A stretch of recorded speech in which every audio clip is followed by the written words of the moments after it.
And welcome back to Recettear. My name is Old Man Daisy, and we are going to go ahead and get back to where we left off, shall we? So, I have an item shop and cool stuff, and it's all cool and awesome. So, what do I do now? That is up to your judgment. If you can sit at the counter, we can open it immediately, or we can reorganize the shop, or we can even go search for new stock around town or elsewhere. What? Yikes, that's a ton of options. How do I choose?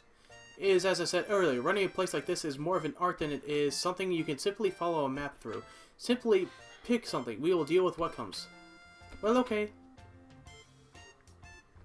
So yeah, we could sell more stuff. However, let's see if we can't do something a little bit oddballish, if you will. And I have a cat moving. There we go. The Adventurers Guild. Going to a dungeon will take 2 periods of time, and as you can see in the top left-hand corner up here, you will have your day, you'll have your money, and you'll also have your periods of day. You have 4 periods to a day. You have your basically morning, noon, evening, night. And there's many things you can do in this town, believe it or not. You can go to the chapel, you can go to town square, market, your shops down here. You have the Merchants Guild.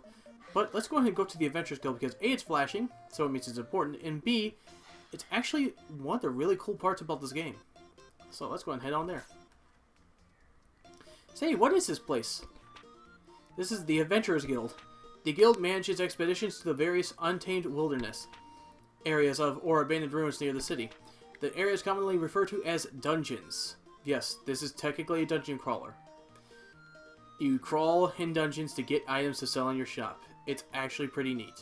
I kind of like this. Alright. Without approval, adventurers cannot visit the dungeon. Oh, not so we can't just go into a dungeon and pick up everything. We see, if we could do that, we could sell everything we get at 100% profit. It's still a very good idea. A great many people have made fortunes that way. If you wish to do so, however, we must first hire an adventurer. Hire? Can I just pick anybody? The truth of the matter is that it is a bit more complicated. Even if you pay them, few adventurers are willing to risk their lives simply for the benefit of a complete stranger. Oh, so they turn away people they don't know very well. Indeed, you should first get to know a few adventurers and build up a certain level of trust with them. If all goes well, they will give you a symbol of their guild membership. That usually takes the form of a card. With that in hand, we can bring an adventurer with us. So it's like they're inviting us to a dinner party. Well, dinner parties usually do not include blood-mad beasts attempting to rip you limb from limb, but the analogy does work somewhat. Right, so first, I need to meet an adventurer. Which for us should not be that difficult, yes? After all, we run an item shop, so we should get a few coming in as clients on a fairly regular basis. Oh yeah? Well then, I'll do my best to get a dinner invitation. Indeed, just be careful that Recettear is not on the menu. Huh? Is something wrong? Wait, that guy over there. Listen to me. If I can't get work, I can't get the money. And if I can't get the money, I can't get the items. If I can't get the items, apparently I can't work. Ah, hate heaven. If I had a few things I could at least visit the Hall of Trials. I wonder what's going on. He seems to be a rookie adventurer complaining about his inability to complete the required guild test. Test? Well, the guild hardly allows anyone in off the street. You can only work officially for the guild after passing a test, and the item shop owner is hardly the only job with challenges. I have an idea. What? I do believe we have found our first adventurer. Wait, what do you mean by a tier? Wait. Son of a... I burned what cash I had just getting to the city. If I can't get into the guild, I don't know what I'll even do for dinner money. Now I'm hungry. Great. Pardon me a moment. You there, adventurer with a seedy look.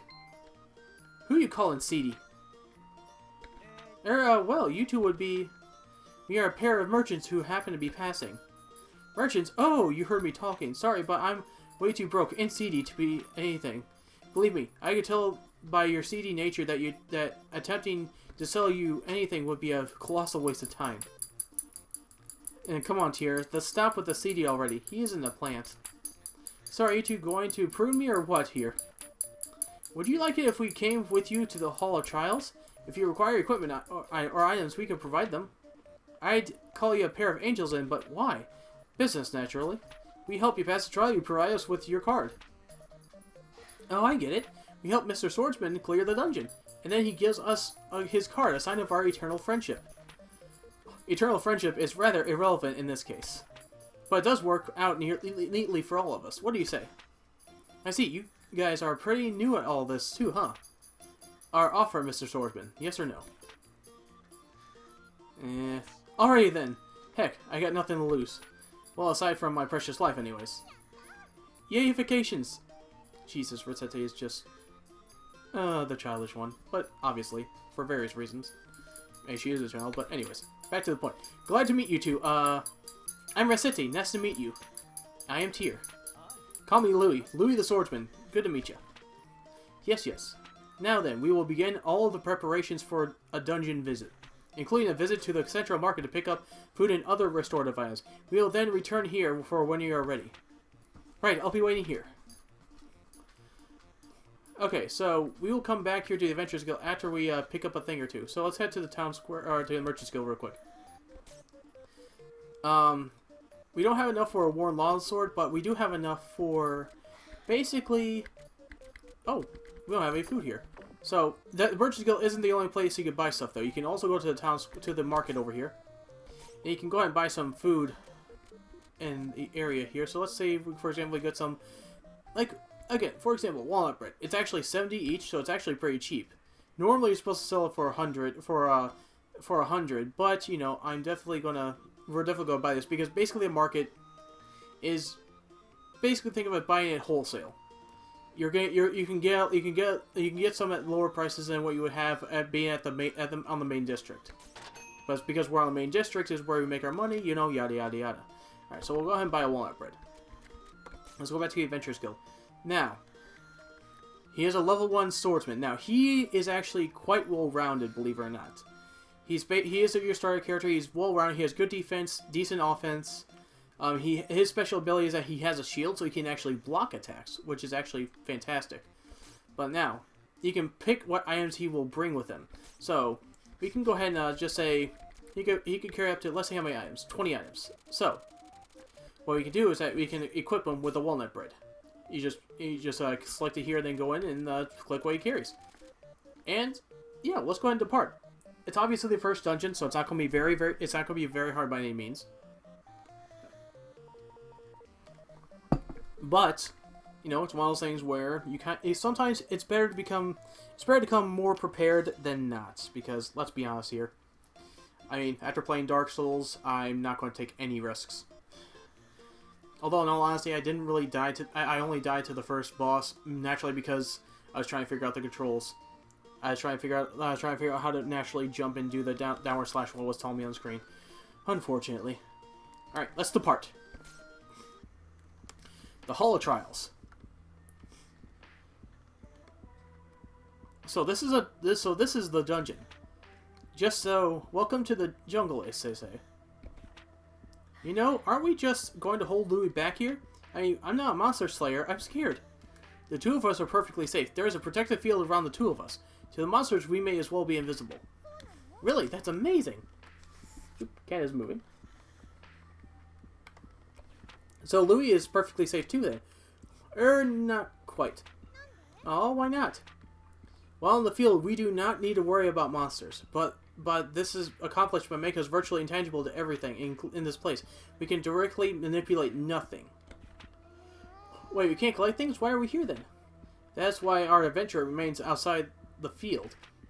Oh, I see. He picks up stuff for us then. Should our adventurer be injured, we can place him in the field. We can place him in the field and retreat. Since we must carry him back, however, we can take very little else with us. One item at most. So if we run into trouble, we don't lose everything. But wait, I thought you said we can't... Yes, I will elaborate further if need be later. Naturally, if we get out safely, we can bring as much as our bags will allow us to carry. Cool, wait, as much as our bags will allow? Well, our bags are not bottomless. If we run out of space, it will be up to us to decide what to keep or discard. So the adventurers focuses on adventure, while we keep track of what loot we should keep. I guess that makes sense. KO day! Let's get to it. Yeah, equip items in the bag. Okay. So yeah, it's actually pretty smooth as far as playing goes and everything like that. And then let's see here. Yeah, he has a natural spin move, is what we have currently selected. And as they level, they get more and more moves and more powerful. Now, here's the deal. You see the map in the bottom right hand corner of the screen? You have the map. You also have the level so far as like the level floor. So we could take care of these guys pretty easily. And you actually get better. You actually do better damage from behind the enemy as natural, as normal combat does anyways, because you're basically kind of ambushing them. So getting behind the enemy is actually quite important in a lot of cases, for the weak points anyways. Alright then. So if you're staying still, I believe if you're staying still, you can block attacks. Nope. Now you hit treasure chests to open them. However, as you can see, some of them are traps. And then you can also crits. I believe Louis is basically balanced in every way, including his crit. Now that's an item. If you go over and use the action button on the item, you'll go ahead and actually put it in your inventory. So we should be able to open the inventory if we press a certain button. Let's see if I can remember that real quick. Like I said, it's been a while for me, unfortunately. Okay, that does not do it. 1 second here.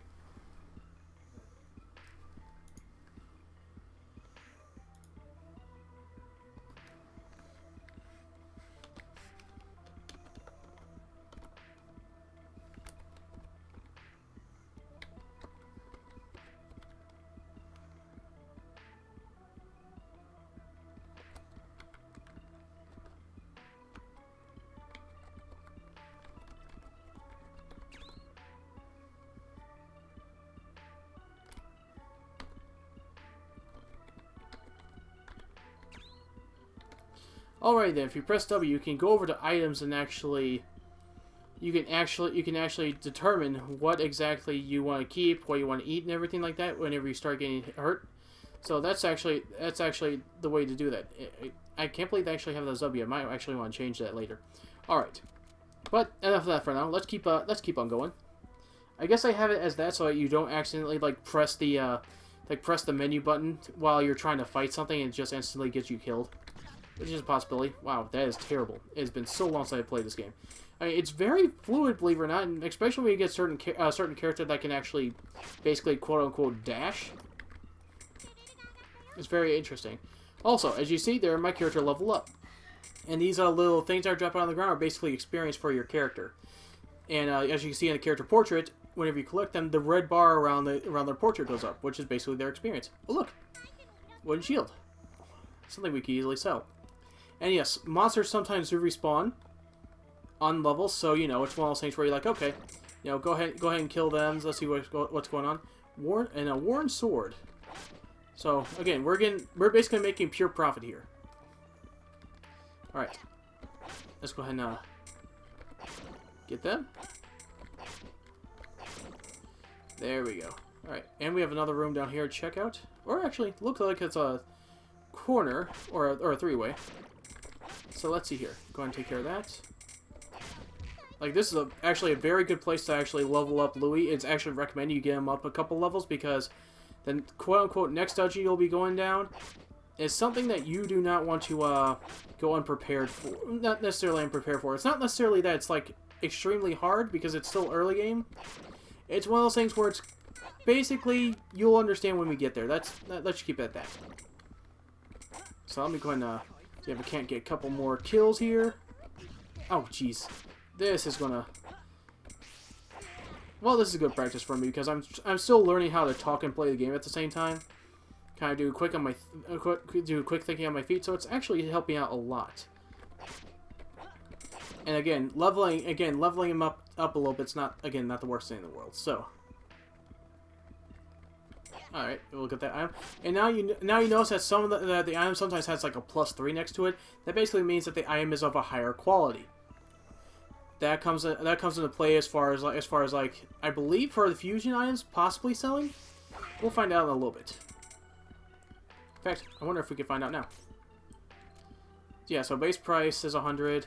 So I don't think so. It doesn't look like it actually affects the price in any way, but it will affect the fusion level properties. Usually, it means that the atoms will be more powerful for what you need to do. So, this is to go down the next level. So let's go to the next floor. Now, as you can see, it's pretty plain Jane. Oh, there's another one. It's nothing too serious, but later in the game, you will actually end up getting to certain dungeons, and they're going to be like, oh look, you have a special modification for this level, or you know, there are certain things that basically happen whenever you go into it. And believe it or not, each and every dungeon, no matter how many times you go through it, is always completely randomized. So yes, you're going to find similarities as far as everything goes, but even with those similarities that you're going to find, because really as far as everything goes, even with those similarities, you're still going to basically go through and have to find your way around. Now there are again similarities such as for example, the types of bosses you fight and everything like that. Yeah, they're going to be relatively the same for every time they appear, but it's one of those things where, again, you kind of have to be a little careful in what you do. So, let's go ahead and do this. Get these guys out of the way. Alright, another healing item. Oh, jeez. And I guess in random events like that. Also, this question mark. You do not know what this item is. You know it's an ingredient, which is basically an item of some sort, but you are not a high enough merchant level for it. That's where the merchant levels comes in. Whenever you sell stuff and everything like that, because the higher your merchant level, the more items you can recognize. Now, and that's the thing too that you have to realize is that this game is equal parts item shop, equal parts dungeon crawling. Oh, geez, another one. All right, let's see if we can get them all up in a bunch. All right, there we go. Again, this game is pretty directional. Ow. Alright. There we go. Now, a lot of enemies that come from traps aren't really worth anything. But again, just trying to get as much experience as I possibly can. Alright, time to go ahead to the next floor. Can't wait till I get my favorite character. Alright, so we're on the 3rd floor. Let's see what we got here. A couple more green slimes. Fairly weak. Ooh, a wooden armband. Definitely worth it. Ooh, here we go. Got some gnolls here. Alright, got a shirt, it looks like. Close, yep. Now, gnolls, as you can imagine, each enemy drops a certain items in the game. And as far as everything goes, you can eventually learn how to actually farm for certain items. Also, as far as chains go, chains are very important when leveling. When you consider the fact that, and here's how a chain works. Basically, if you kill an enemy of the same type over and over and over again, you will get a higher level chain. I believe that's how it works. In fact, let's test that out. Yeah, see, as soon as I killed something that wasn't a null, it went back down to 3. So that's basically saying, oh, you're killing the same enemy over and over again, not just killing everything in your path. Okay, you're going to get a little bit of extra experience. Oh, Jesus. That was a Falcon Punch if I ever seen one. Stop it. There we go. Alright, dead. I'm going to be selling a bunch of slime fluids. Okay, I think that's enough. We're full health. We should go on to the next one. Exploring is definitely important as you get into layer levels. But for now, we're just trying to get out of here. As you can see, the levels of the creatures are definitely getting higher. Basically, for every level you go down, they go up one more level. All right. Ooh, there's the last one there. But I want to go ahead and at least explore what the rest of it is, and possibly get a little bit more experience.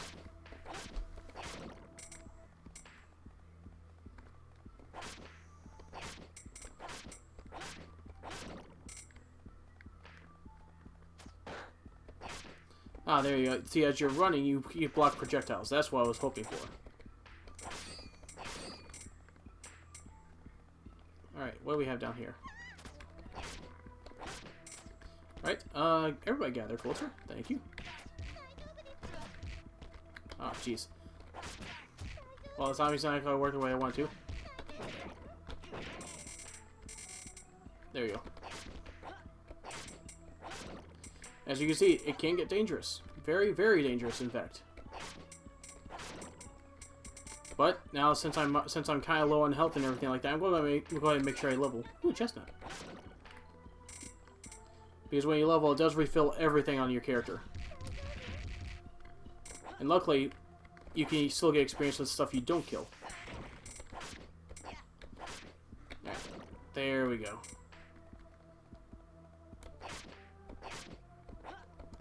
Alright, come on. Oh, jeez. That's dangerous.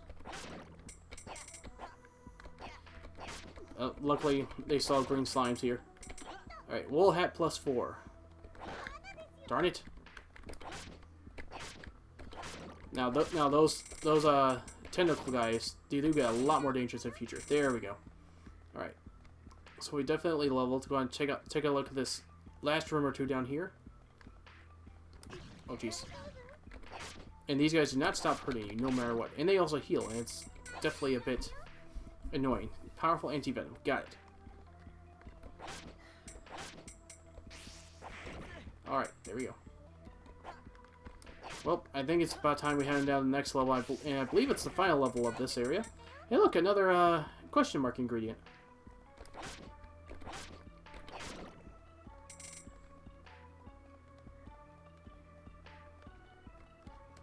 Alright, dodging, and let's see here. That's a little bit of lag. I did not expect that. The final floor. Oh, that's right. I don't think this place actually has a boss. Huh. This is... Did I do it? I did, didn't I? I did it. I've cleared the hall of the trials. Oh, sweet mystery of life. Now you'll give me money. Way to go, Louis. Recettear, this is all thanks to you guys.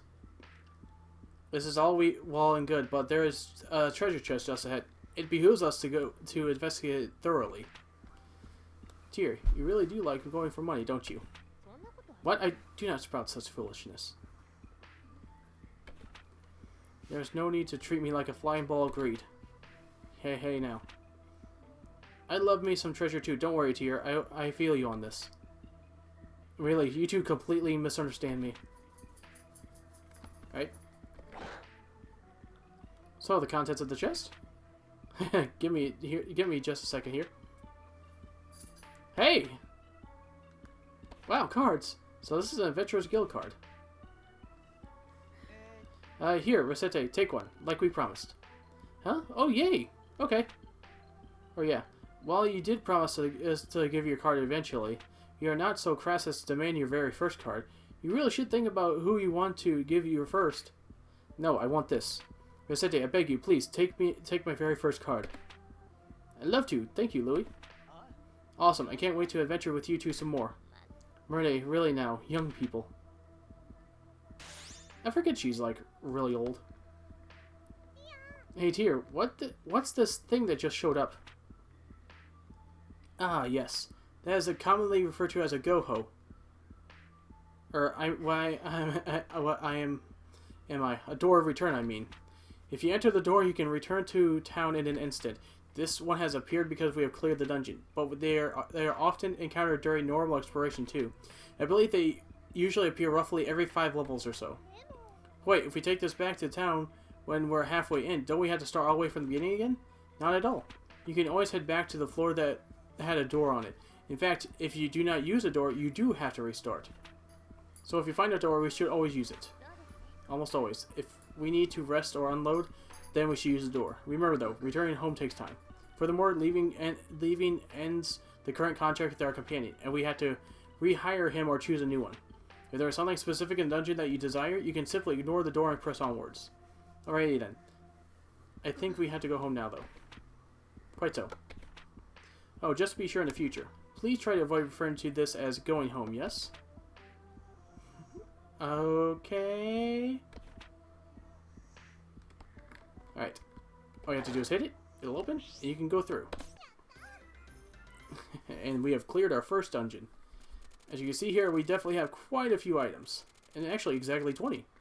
So that's actually a good thing. Alright.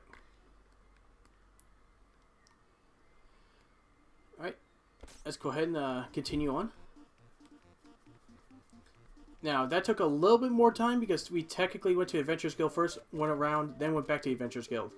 So that was technically one square at a time just for go to the market, and then 2 squares at a time to go to the Adventurers Guild. So let's go back to Recettear.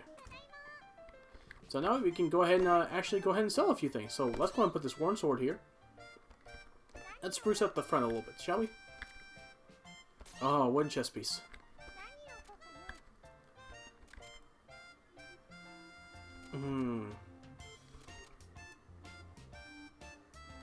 I'm probably going to go ahead and put these slime fluids here.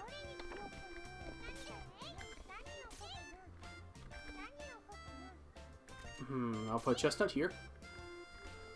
Alright, let's go ahead and remove these clothes too. Let's do some candy. That'll be it. Let's go ahead and start the night. Ah, we have a lot more people here. Hey, welcome to Recettear. Right then, get this sorted. Let's get this sorted, please. All right. Now the merchant, he knows he has an eye on price.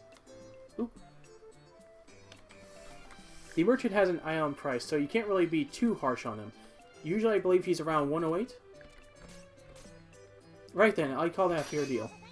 Okay, he might be a little higher or lower than that. Oh, hey, welcome. Ooh, this is nice. Let's try 120 or 119. That seems about what it's worth, yes. So we know she's in the 119 range. Yay! I sold candy for 357 picks. Okay.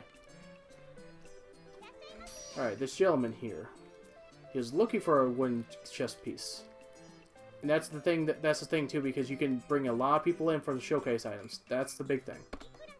All right, so. Let's go ahead and do 118 with them. There you go. Also, you get combos for XP and everything like that the more you sell in a row. So it's actually a very good idea to make sure that you get those combos for merchant levels. All right, Louis. Okay, now for Louis, he's usually very tight on money, so he's around 105%. Now. Here's the thing. Whenever someone buys an item from you and they're an adventurer, they will use it in the future adventures if it's good enough. So, and it's permanently part of their inventory. Now, he already has a worn sword, so we just go for 105% here. That's a great deal. Thanks, Recettear. Yeah, just bonus. That's basically where you're basically almost either almost right at their price range for the percentage-wise, or you are just off, slightly off. I believe you're like 1% off at that point. It gives you, not only does it give you extra experience, it makes you level quite a bit faster. Alrighty then. And you also get a grade, like exceeding expectations. Alright, and that was day 2, everybody. Oop. Recettear, may I have a moment, please? Actually, I will go ahead and leave this off here. Thank you for joining me. If you like what you see, click like, subscribe, and share. My name is Old Man Daisy, and I will see you next time. This is slightly after because I believe I need a save here, so I'll go ahead and continue this real quick. Recettear, may I have a moment, please? Sure, what's up? Concerning the debt, I have a suggestion concerning its repayment. You do? Paying it all back at once is wholly beyond your means, so I recommend smaller weekly repayments to slowly chip away at it. Wholly beyond now, you never told me how big Papa's debt is exactly. That's because you would faint if you found out. For now, it's a secret. I'd faint? As the store begins to build up steam, we will increase payment size. The repayment date nearest to the current date, along with the amount due, will be displayed in the calendar in the main menu. Be sure to check it regularly. Okay, I'll keep an eye on it. Ooh, we have a special thing going on. Well then, you seem to have developed a basic understanding of how to sell things and sell things to people, not drive them to burn the shop in anger. Yay, easy as pie. Yepperoni, easy as pie. Being a truly great store Owner involves more than just selling things, however. There are times when people want to sell items to you as well. Really? I suspect we will begin to get such offers soon. I already buy stuff from the guild in the market, so why would I ever worry about buying stuff for customers? There's one major difference between a guild or market purchase and a purchase from an individual. Individuals do not have set prices. In other words, you can haggle as you do when selling. Haggle down, that is. Oh, so I could get stuff really cheap. But that seems like it'd be pretty hard. Fundamentally, buying and selling are not that different. The customer shows you an item they wish to sell, and then you set a price and perhaps negotiate. Obviously, you wish to pay less than the base price of an item. Okay, so buy low, sell dear, right? Just so. That was very weird. That is a very core of a successful business. Now, shall we practice? Fundamental procedure is the same as when selling. KO. Welcome to Recettear. Would you buy this for me? Okay, need to name a price lower than the base. So I think press down. Come on. So what's that to? Now this one, you can go a little bit lower than 70%, mainly because 70% is what you buy at the market anyways. So for this one, I'd say look around 60. Look around in like the 50 to 65 range. Excellent. This is a good price level. Now then, let's practice haggling over price level. The concept is essentially the same as selling something. Now that you have it offered a price you believe to be fair, adjust your offer until they agree to sell you. Okay, let's begin then. Could you offer me a little bit of money? I think it's worth a lot. So we can go ahead and bump it up to say 67.